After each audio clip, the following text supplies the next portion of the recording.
we have the specimen of the human brain here. You can see the size and the shape. So you can see the brain enclosed by the dura mater. So you can look inside how it looks like.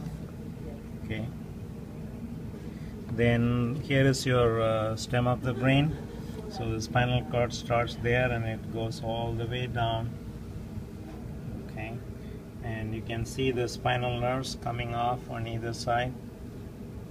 And what you see outside this covering, that's your dura mater. As you know, like in the brain, you have 3 layers on the spinal cord as well. The meninges, the meningeal layers.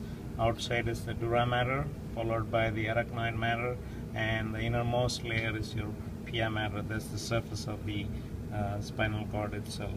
Okay, and the numbering of the spinal nerves goes from the top all the way down. You have cervical, thoracic, lumbar, sacral, and coccygeal nerves. The numbering goes like this: C1 to C8. We have C7. For the bones, you have C1 to C7, but we have 8 cervical nerves. So your C8 nerve comes between C7 and T1. All the other cervical nerves come above the corresponding bone.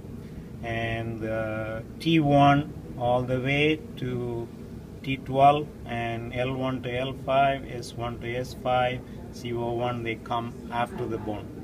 The numbering is based on the bone. Then for more details, we'll come here to this specimen.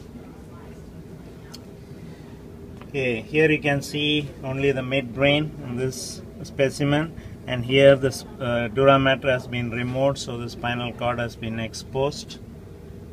You can see at the very tip of the spinal cord, you can see it's narrowing down. It becomes kind of triangular or conical, as you can see. So this portion they call the conus medullaris. So from the conus medullaris, you have one thin piece of the filament that goes and connects the spinal cord to the coccyx. They call this the terminal phylum or phylum terminal. It's usually surrounded by connective tissue, the dura mater also, when it attaches to the coccyx, but normally we call this last piece, the terminal piece, the phylum terminal. Then if you see all these nerves coming from around the L2 and below, the lumbar sacral nerves, together, if you put them together, it will look like a horsetail. So we call this cauda equina on either side. So to see that better, we can come to this specimen. You can see some of the parts are numbered.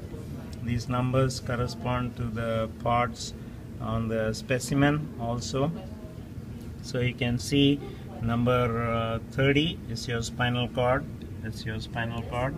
That's the dura mater. It's opened up. Here the dura mater is covering the spinal cord. From this point, you can see the spinal cord inside all the way up to this point. The number 31 represents the spinal nerves. You can see the spinal nerves coming on both sides. Then the dura mater 32 is this outer covering. So you can see the dura mater here, here. If you come down here, here also you can see the dura mater. Then number 33 is cauda equina, the lumbosacral nerves that have been spread on either side. So you can see the phylum terminal. Phylum terminal is your number 35. But the phylum terminal starts from this point, goes down. So this one, number 34, is the conical region, the cone-shaped region at the end of the spinal cord, the conus medullaris. From that point, you have the phylum terminal. Okay, so you can see the structures much better, and that's very clear. You can go with the numbers when you study.